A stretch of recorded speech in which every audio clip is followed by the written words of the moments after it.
നമസ്കാരം. ഇന്നിന്റെ വാർത്താ വിശകലനവുമായി ന്യൂസ് ടുഡേയിലേക്ക് സ്വാഗതം.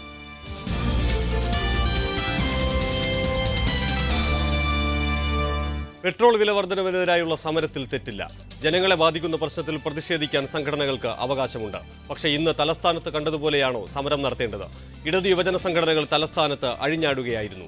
സമരക്കാർ 4 സർക്കാർ വാഹനങ്ങളാണ് കത്തിച്ചത്. തിരുവനന്തപുരത്ത് റെയിൽവേ ആസ്ഥാനത്തിനു നേരെ AYF പ്രവർത്തകർ നടത്തിയ കല്ലേറിലും വ്യാപക നാശനഷ്ടങ്ങളുണ്ടായി. തിരുവനന്തപുരത്ത് നാളെ LDF ഹർത്താലിനും ആഹ്വാനം ചെയ്തിട്ടുണ്ട്. ഇന്ധനവില വർധനവിനെതിരെ വാഹനം കത്തിച്ചും പൊതുമുതൽ നശിപ്പിച്ചും വേണമോ സമരം?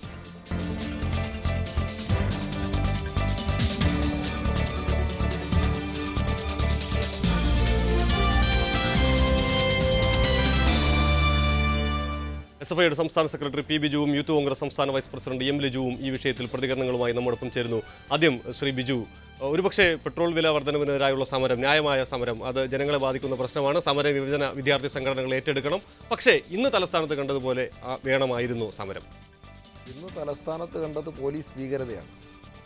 ഞങ്ങൾ വളരെ ജനാധിപത്യപരമായി ഒരു തരത്തിലുള്ള പ്രയാസങ്ങളും പ്രശ്നങ്ങളും ഇല്ലാതെയാണ് സമരം നടത്തി. ആ സമരം അവസാനിച്ച് തിരിച്ചു പോയത്. ആ സമരം അവസാനിച്ച് ഇന്ന് കോളേജ് അവധിയാണ്. തിരുവനന്തപുരം ജില്ലയിൽ അല്ലെങ്കിൽ കേരളത്തിൽ 19 മുതലേ കോളേജ് തുറക്കത്തുള്ളൂ. ജില്ലയിൽ നമുക്ക് കിട്ടാവുന്ന SFI പ്രവർത്തകരെ വെച്ചിട്ടൊരു പ്രതീകാത്മകമായിട്ടുള്ളൊരു പ്രതിഷേധമാണ് ഇന്ന് ഉയർത്തിക്കൊണ്ടുവന്നത്. ആ പ്രതിഷേധ സമരം കഴിഞ്ഞ് വിദ്യാർത്ഥികളെല്ലാം മടങ്ങിപ്പോയതിന് ശേഷം യൂണിവേഴ്സിറ്റി കോളേജിനകത്ത് കയറി പോലീസ് അവിടെ ഒരു ക്ലാസ്സിൽ പഠിച്ചുകൊണ്ടിരുന്ന വിദ്യാർത്ഥി, അതായത് ഇന്ന് special class history special class അവിടെ നടക്കുകയാണ്. അധ്യാപകരുണ്ട്, പ്രിൻസിപ്പളുണ്ട്, എല്ലാ ആൾക്കാരും ഉണ്ട്. ആ ക്ലാസ്സിൽ മുൻവശത്ത് നിന്ന 2 വിദ്യാർത്ഥികളെ പോലീസ് കയറി അതിനകത്ത് പിടിച്ചുകൊണ്ട് പോവുകയാണ്. ഏതെങ്കിലും ഈ വിഷ്വലിൽ കാണിക്കാൻ കഴിയുമോ യൂണിവേഴ്സിറ്റി കോളേജിൽ നിന്ന് പോലീസിന് ഇന്ന് ഏതെങ്കിലും തരത്തിലുള്ള പ്രകോപനം പോലീസിനുണ്ടാക്കും? അപ്പോൾ ഒരു കോളേജിനകത്ത് കയറി ഭീകരാന്തരീക്ഷം സൃഷ്ടിക്കുക, അങ്ങനെ വിദ്യാർത്ഥികളെ അറസ്റ്റ് ചെയ്ത് കൊണ്ടുപോവുക, വിദ്യാർത്ഥികളെ അറസ്റ്റ് ചെയ്ത് കൊണ്ടുപോയി അല്ലെങ്കിൽ ഭീകരാന്തരീക്ഷം സൃഷ്ടിച്ച് സമരത്തെ അട്ടിമറിക്കാനാണ് ഈ ഗവൺമെൻറ് ശ്രമിക്കുന്നത്. ഇത് ജനാധിപത്യ വിരുദ്ധമായിട്ടുള്ള നിലപാടാണ് ഗവൺമെൻറ് സ്വീകരിക്കുന്നത്. മാന്യമായിട്ട് ഒരു തരത്തിലുമുള്ള പോലീസ് കോളേജിനകത്ത് കയറുന്നതിന് ഒരു പ്രകോപനവുമില്ലാതെ ആണ് പോലീസ് ഇന്ന് കയറി. ഇത് പോലീസ് ഭീകരതയാണ്. ഇത് ഗവൺമെന്റിന്റെ നിർദ്ദേശപ്രകാരമാണ് പോലീസ് ഇത്തരം സമീപനം. ശ്രീ ലിജു, ഇന്ന് തലസ്ഥാനത്ത് കണ്ടത് പോലീസ് ഭീകരതയാണ് എന്നാണ് ബിജു പറയുന്നത്. ഒരു സമരത്തിന്റെ സ്വഭാവം മാറുന്നത് പോലീസ് ഭീകരതയുടെ അടിസ്ഥാനത്തിലായിരുന്നു എന്നാണ് ബിജു ചൂണ്ടിക്കാട്ടുന്നത്. എനിക്ക് തോന്നുന്നു ഇപ്പോഴും മാധ്യമങ്ങളിൽ വാർത്തകൾ വന്നുകൊണ്ടിരിക്കുകയാണ്. തിരുവനന്തപുരത്ത് സർക്കാർ വാഹനങ്ങൾ ഏറ്റവും പുതുതായി കത്തിക്കുന്നതിന്റെയും അക്രമ പ്രവർത്തനങ്ങളുടെയും മറ്റ് സംഭവങ്ങളുടെയും തുടർച്ചയായ വാർത്തകൾ ഇപ്പോൾ എല്ലാ ദൃശ്യമാധ്യമങ്ങളും റിപ്പോർട്ട് ചെയ്യുന്നു. കുറച്ചു മുമ്പ് ഇന്ത്യ വിഷൻ ചാനലിൽ പ്രിയപ്പെട്ട DYFI നേതാവ് M. സുരാജിന്റെ അഭിപ്രായ പ്രകടനം ഉണ്ടായിരുന്നു. അദ്ദേഹം പറഞ്ഞത് അനീതി ഉണ്ടാകുമ്പോൾ അക്രമം സ്വാഭാവികമാണ് എന്നാണ് അദ്ദേഹം ആ മാധ്യമത്തെ അഭിപ്രായ പ്രകടനം നടത്തിയത്. ഇവിടെ ഈ വിഷയത്തോട് ആർക്കും എതിരഭിപ്രായമില്ല. പെട്രോൾ ഉൽപ്പന്നങ്ങളുടെ വില വർദ്ധിക്കുവാൻ ഇന്ത്യയിലെ പെട്രോളിയം കമ്പനികൾ എടുത്ത തീരുമാനം അന്യായമാണ്. അത് ജനങ്ങളുടെ മേൽ ഭാരം അടിച്ചേൽപ്പിക്കുന്നതാണെന്ന കാര്യത്തിൽ ആർക്കും സംശയമില്ല. അതിനെതിരെ സമരം ചെയ്യുവാനുള്ള യുവജന സംഘടനകൾക്കും രാഷ്ട്രീയ പ്രസ്ഥാനങ്ങൾക്കും അവകാശവുമുണ്ട്. പക്ഷെ ആ സമരം എന്നത് അക്രമം ആകണം എന്നും പൊതുമുതൽ നശിപ്പിച്ചുകൊണ്ടും പരമാവധി അക്രമം അഴിച്ചുകൊണ്ടുപോയാണ് സമരം നടത്തുന്നതുള്ള സമരശൈലിയോട് തികച്ചും വ്യക്തമായ എതിർപ്പ് ഈ നാട്ടിലെ ജനാധിപത്യ പ്രസ്ഥാനങ്ങൾക്കുണ്ട്. ഇങ്ങനെ ഈ പ്രശ്നത്തിന് നമുക്ക് പരിഹാരം കാണാൻ സാധ്യമല്ല. ഇവിടെ നാളെ ഇടതുമുന്നണി ഹർത്താൽ പ്രഖ്യാപിച്ചിരിക്കുന്നു. തുടർച്ചയായ അക്രമങ്ങളായിരിക്കും നാളെ നടക്കാൻ പോകുന്ന കാര്യത്തിലും ഒരു സംശയവും വേണ്ട. ഇങ്ങനെ പൊതുമുതൽ നശിപ്പിക്കുന്നത് കൊണ്ട് ഈ വിഷയത്തിന് ശാശ്വതമായ ഒരു പരിഹാരം ഉണ്ടാവുകയില്ല. ഇന്ന് യഥാർത്ഥത്തിൽ ഈ വിഷയത്തിൽ നയപരമായ തീരുമാനം ഉണ്ടാകേണ്ടതുണ്ട്. തീർച്ചയായും ബിജു, ഈ ഒരു വിഷയത്തിൽ നയപരമായ ഒരു തീരുമാനത്തിന്റെ കാര്യമാണ്. ഈ ഒരു വിഷയത്തിൽ ജനങ്ങൾക്ക് ഭാരം അടിച്ചേൽപ്പിച്ചതിനെ ആരും അനുകൂലിക്കുന്നില്ല, എല്ലാവരും എതിർക്കുക തന്നെയാണ്. പക്ഷേ ഞാൻ നേരത്തെ ചോദിച്ചത്, ബിജു ചൂണ്ടിക്കാട്ടിയത് യൂണിവേഴ്സിറ്റി കോളേജിൽ പോലീസ് കയറി ഭീകരാന്തരീക്ഷം സൃഷ്ടിച്ചു. അതിന്റെ പ്രതിഫലനമായിട്ടാണോ 4 സർക്കാർ വാഹനങ്ങൾ കത്തുന്നത്? അല്ല, എന്തിൻ്റെ പ്രതിഫലനമായിട്ടൊന്നും ഞാനിപ്പോൾ പറയുന്നില്ല. പക്ഷേ സ്വാഭാവികമായിട്ടുള്ള പ്രതിഷേധങ്ങൾ ഉയർന്നു വരും. കാരണം ഈ ഗവൺമെൻറ് അധികാരത്തിൽ വന്നതിന് ശേഷം വിദ്യാഭ്യാസ മേഖലയിലെ തെറ്റായ നയങ്ങൾക്കെതിരെ ഒരുപാട് സമരം കേരളത്തിൽ SFI ഇതിനിടയിൽ തന്നെ നടത്തിക്കൊണ്ടിരിക്കുകയാണ്, ഇപ്പോഴും നടത്തിക്കൊണ്ടിരിക്കുന്നു. ഒരു തരത്തിലും ഇത്തരം സമീപനം ഇതുവരെ പോലീസിൻ്റെ ഭാഗത്തുനിന്നുണ്ടായിട്ടില്ല. അപ്പോൾ ഇത് ബോധപൂർവം ജനങ്ങളെ ആകെ ബാധിക്കുന്ന ഒരു പ്രശ്നത്തിന്മേൽ വരും ദിവസങ്ങളിൽ ശക്തമായ സമരം ഉയർന്നു വരും. അങ്ങനെ സമരങ്ങൾ ഉയർന്നു വരാൻ വേണ്ടി പാടില്ല. അങ്ങനെ സമരങ്ങൾ ഉയർന്നു വരാതിരിക്കണമെങ്കിൽ സമരം ചെയ്യുമ്പോൾ ആദ്യഘട്ടത്തിൽ തന്നെ പോലീസിനെ ഉപയോഗിച്ച് അതിക്രമിക്കുക, പോലീസിനെ ഉപയോഗിച്ച് ഭീകരാന്തരീക്ഷം സൃഷ്ടിക്കുക. ആ ഭീകരാന്തരീക്ഷമാണ് ഇന്ന് പോലീസ് തിരുവനന്തപുരം സിറ്റിയിൽ യൂണിവേഴ്സിറ്റി കോളേജ് കാണിച്ചത്. ഇത് ഗവൺമെൻറ്റിൻ്റെ നിർദ്ദേശപ്രകാരമാണ്. ഇതിൻ്റെ മുമ്പിൽ ഞങ്ങൾ കീഴടങ്ങില്ല, ഞങ്ങൾ മുട്ടുമടക്കില്ല. ശക്തമായിട്ടുള്ള പ്രതിഷേധം. കാരണം കാരണം ഇവിടെ ജനാധിപത്യപരമായി സമരം ചെയ്യാനുള്ള അവകാശം ഞങ്ങൾക്കുണ്ട്. ജനവിരുദ്ധ നിലപാട് സ്വീകരിച്ചാൽ തീർച്ചയായും ബിജു, വളരെ ന്യായമുള്ള ഒരു ആവശ്യത്തിന് വേണ്ടിയാണ് നിങ്ങൾ സമരം ചെയ്തത്. അതിൽ ആരും തെറ്റ് പറയുന്നില്ല. ജനങ്ങൾ ഒരുപക്ഷെ നിങ്ങളുടെ ആ സമരത്തെ അനുകൂലിക്കുന്ന വലിയ വിഭാഗം ജനങ്ങളും തീർച്ചയായും ഉണ്ടാവും. പക്ഷേ ആ സമരത്തിന്റെ സ്വഭാവം മാറുമ്പോഴാണ് അത് സർക്കാർ വാഹനങ്ങൾ കത്തിക്കുന്ന തരത്തിലേക്ക്. നിങ്ങളുടെ വിഷ്വലുണ്ടാവും SFI സംസ്ഥാന വൈസ് പ്രസിഡന്റ് റഹീമിനെ അടിക്കുന്നത്. ഒരു റഹീമും ഡാറും 2 പേരാണ് അവിടെ ഉള്ളത്. 2 പേരെ 50ഓളം വരുന്ന പോലീസുകാർ ചേർന്ന് ആക്രമിക്കേണ്ട ഏത് സാഹചര്യമാണ് അവിടെ ഉണ്ടായിരുന്നത്? ഒരു വിഷ്വൽ കാണിച്ച 2 വിദ്യാർത്ഥി നേതാക്കന്മാർ, ഒരാൾ SFIയുടെ സംസ്ഥാന വൈസ് പ്രസിഡന്റ്, ഒരാൾ തിരുവനന്തപുരം ജില്ലാ സെക്രട്ടറി, 2 പേർ കോളേജിനകത്ത് ഇവിടെ ക്ലാസ്സൊന്നുമില്ല, ഇവിടെ കുട്ടികളില്ല എന്ന് പറഞ്ഞ് പോലീസിനോട് സംസാരിക്കാൻ വിഷ്വൽ കാണാം. വളഞ്ഞിട്ടടിക്കുകയാണ്. അപ്പോൾ പോലീസിൻ്റെ ഉദ്ദേശം എന്താ?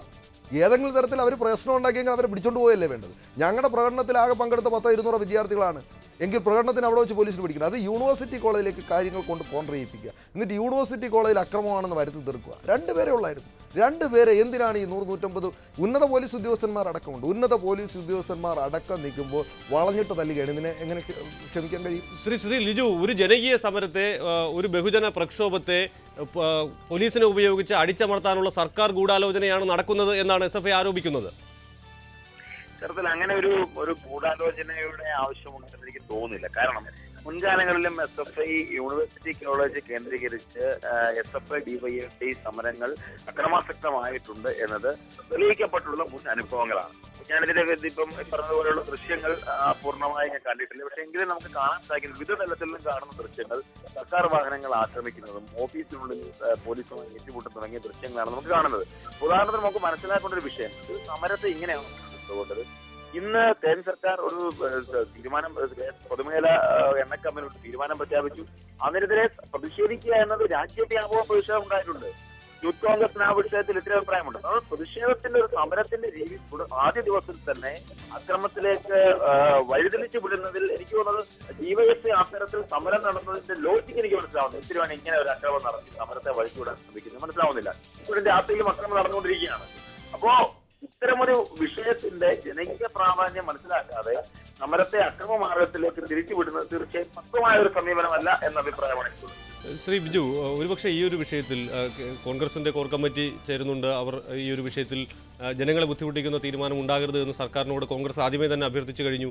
സംസ്ഥാന സർക്കാർ ഈ നികുതി ഇളവ് നൽകുന്നതിന് വേണ്ടിയിട്ട് ധനമന്ത്രി ഇല്ലാത്തതുകൊണ്ട് മാത്രമാണ് ആ ഒരു തീരുമാനം എടുക്കാത്തത്. നാളെ ഉണ്ടാകുമെന്ന് മുഖ്യമന്ത്രി വ്യക്തമാക്കി കഴിയുകയും ചെയ്തു. അത്തരമൊരു സാഹചര്യത്തിൽ നമ്മുടെ തലസ്ഥാനത്ത് അല്ലെങ്കിൽ സംസ്ഥാനത്തിന്റെ വിവിധ ഭാഗങ്ങളിൽ പൊതുമുതലുകൾ നശിപ്പിച്ചുകൊണ്ടും ഇങ്ങനെ സമരത്തിന്റെ വഴിമാറി പോകുന്നത് ന്യായീകരിക്കാൻ കഴിയുമോ? അല്ല, ഒന്ന് സർക്കാർ തന്നെയാണ്, കോൺഗ്രസ് തന്നെയാണ് സർക്കാർ. ഈ സർക്കാർ തന്നെയാണ് എണ്ണ കമ്പനികൾക്ക് ഇഷ്ടം പോലെ വില നിർണ്ണയിക്കാനുള്ള അവകാശം കൊടുത്തത്. ഈ തെരഞ്ഞെടുപ്പ് കഴിയുന്നവർ അതുകൊണ്ടല്ലേ കൂട്ടാതിരുന്നത്. തെരഞ്ഞെടുപ്പ് കഴിഞ്ഞതിന് ശേഷം 4 മാസത്തിനിടയ്ക്ക് 5 രൂപ കൂട്ടി ഇപ്പോൾ വീണ്ടും 3.4 രൂപ കൂട്ടുന്നു. അപ്പോൾ സർക്കാരും കോൺഗ്രസും എല്ലാം ഒന്ന് തന്നെയാണ്. സർക്കാരിന് നേതൃത്വം കൊടുക്കുന്ന കോൺഗ്രസ്സാണ്. ഇത് പൊതുമുതൽ നശിക്കപ്പെട്ടത് ഇപ്പോഴല്ലേ? ഇത് എപ്പോഴാണ് സംഭവം നടക്കുന്നത്? സംഭവം നടക്കുന്നത് ഉച്ചയ്ക്ക് 12 മണിക്കാണ്. ഞാൻ പറഞ്ഞല്ലോ, 2 SFIയുടെ സംസ്ഥാന നേതാക്കന്മാരെ ഒരു പ്രകോപനവും ഇല്ലാതെ 100ഓളം വരുന്ന പോലീസ് പേപ്പട്ടി പോലെ അടിക്കുക. ഒരു സീൻ കാണിക്കട്ടെ, ലിജു അത് കണ്ടിട്ട് പറയട്ടെ. ഏതെങ്കിലും തരത്തിലുള്ള ഒരു പ്രകോപനം ഉണ്ടായി, ഏതെങ്കിലും തരത്തിൽ അവിടെ പ്രയാസങ്ങൾ സൃഷ്ടിച്ചു, അല്ലെങ്കിൽ വലിയ നമ്പർ ആൾക്കാരുണ്ടായിരുന്നു? 2 പേരെ ഉണ്ട്. 2 പേരെ വളഞ്ഞിട്ട് പോലീസ് തല്ലുകയാണ്. സ്വാഭാവികമായിട്ടുള്ള പ്രതിഷേധങ്ങളുണ്ടാവും. ഞങ്ങൾ പല സമരങ്ങളും കേരളത്തിൽ നടത്തിയിട്ടുണ്ട്. പൊതുമുതൽ നശിപ്പിക്കപ്പെടരുത് എന്ന ശക്തമായിട്ടുള്ള നിലപാടാണ് ഞങ്ങൾക്കുള്ളത്. പക്ഷേ ഗവൺമെൻറ് എടുക്കുന്ന സമീപനം, ഒരു ജനാധിപത്യപരമായി സമരം ചെയ്താൽ ആ സമരത്തിന് നേതൃത്വം കൊടുക്കുന്ന നേതാക്കന്മാർ അവരെ തലയടിച്ച് പൊളിക്കുക. കേരളത്തിലല്ല, ലിജു ഇത് പറയുന്നത്, കേരളത്തിലല്ല എവിടെയാണ് പോലീസ് ഇതുപോലെ ഭീകരാന്തരീക്ഷം ഉണ്ടാക്കുന്നത്? എവിടെയൊക്കെ സമരം നടക്കുന്നുണ്ട് അവിടെയൊക്കെ പോലീസ് അത് പറയുമ്പോഴും ഇന്ന് സംസ്ഥാനത്ത് വിവിധ സംഘടനകൾ പ്രതിഷേധ പ്രകടനങ്ങൾ നടത്തിയിരുന്നു. ആ സമരത്തിനൊന്നും ഇങ്ങനെ ഒരു സ്വഭാവം കൈവന്നിരുന്നില്ല. ഞാൻ പറയുന്നത് SFI സമരവുമായി ബന്ധപ്പെട്ട് ഞാനാണ് ആ സമരം ഉദ്ഘാടനം ചെയ്തത്. ചെയ്തിട്ട് ഞാൻ ഓഫീസിൽ തിരിച്ചെത്തി. അപ്പോൾ ഏതെങ്കിലും തരത്തിൽ ഞാൻ പറഞ്ഞു കോളേജ് അവധിയാണ്. ഇന്നത്തെ ദിവസം എല്ലാവർക്കും അറിയാം. ഇന്നത്തെ ദിവസം ബിജു, അതിന്റെ പിന്നാലെ നിങ്ങളുടെ യുവജന സംഘടനയും സമരം നടത്തിയിരുന്നു. GPO ഓഫീസിലേക്ക് നടത്തിയ ആ സമരത്തിലും ചെറിയ തോതിൽ അക്രമങ്ങൾ ഉണ്ടായിരുന്നു. GPO ഓഫീസ് കിടക്കുന്ന എവിടെയാണ്? യൂണിവേഴ്സിറ്റി കോളേജ് കിടക്കുന്ന എവിടെയാണ്? GPO ഓഫീസിൻ്റെ അവിടെ നിന്ന് 1-2 കിലോമീറ്ററിലെ യൂണിവേഴ്സിറ്റി കോളേജ് വരാൻ. ആ GPO ഓഫീസിൽ പോകുന്ന മാർച്ച് ഞാൻ കണ്ടു.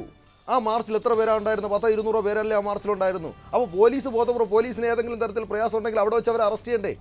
10,000 പോലീസ് തിരുവനന്തപുരം നഗരത്തിനകത്തില്ലേ? ഇതൊന്നുമില്ലാതെ യൂണിവേഴ്സിറ്റി കോളേജിനകത്ത് ഒരു ക്ലാസ് ഇരിക്കുന്നതിന് എന്തിനാണ് പിടിച്ചുകൊണ്ട് പോകുന്നത്? പിടിച്ചുകൊണ്ട് പോയിട്ട് ഏത് സ്റ്റേഷനിലാണ് വെച്ചതെന്ന് പോലും പറയുന്നില്ല. എന്നിട്ട് കൊണ്ടുപോയി ജയിലിലടക്കുക. നിരപരാധിയായ വിദ്യാർത്ഥികൾ ഒരു കോളേജിനകത്ത് കയറി. അധ്യാപകരുണ്ട് അവിടെ, അധ്യാപകർ സാക്ഷിയുണ്ട്, പ്രിൻസിപ്പൾ സാക്ഷിയുണ്ട്. ഇവിടെ ലിജു ഇതിൻ്റെ വിഷ്വൽ കാണാതെയാണ് പറയുന്നത്. 2 നേതാക്കന്മാരെ പേപ്പട്ടിയെ പോലെ അങ്ങ് അടിക്കുക. അതിന്റെ പ്രതിഫലനമാണോ ഇപ്പോൾ വൈകുന്നേരം ഇപ്പോഴും നമ്മൾ കേട്ടുകൊണ്ടിരിക്കുന്ന? ഞങ്ങൾ അങ്ങനെ തീരുമാനമെടുത്തിട്ടില്ല. പക്ഷേ ഇതാണ് നിലപാടെങ്കിൽ സ്വാഭാവികമായി ഇതിനേക്കാൾ ശക്തമായിട്ടുള്ള പ്രതിഷേധങ്ങൾ ഞങ്ങൾ ഉയർത്തിക്കൊണ്ടുവരും. കേരളത്തിലെ മന്ത്രിമാർക്ക് തെരുവിലിറങ്ങാൻ കഴിയാത്തൊരു, കാരണം ഇവിടെ ജനാധിപത്യപരമായി സമരം അടിച്ചമർത്താൻ ഞങ്ങൾ അനുവദിക്കില്ല. ഞങ്ങൾക്ക് മാന്യമായി സമരം നടത്താൻ, പ്രതിഷേധിക്കാനുള്ള അവകാശം ഇവിടെ ഉണ്ടാവണം. അങ്ങനെ മാന്യമായി പ്രതിഷേധിക്കാൻ, ആ പ്രതിഷേധിക്കുന്നവരുടെയൊക്കെ തലയടിച്ച് പൊളിക്കുക, പ്രതിഷേധിക്കുന്നവരെയൊക്കെ ജയിലിൽ കൊണ്ടിടുമെന്നാണ് ശ്രീ ലിജു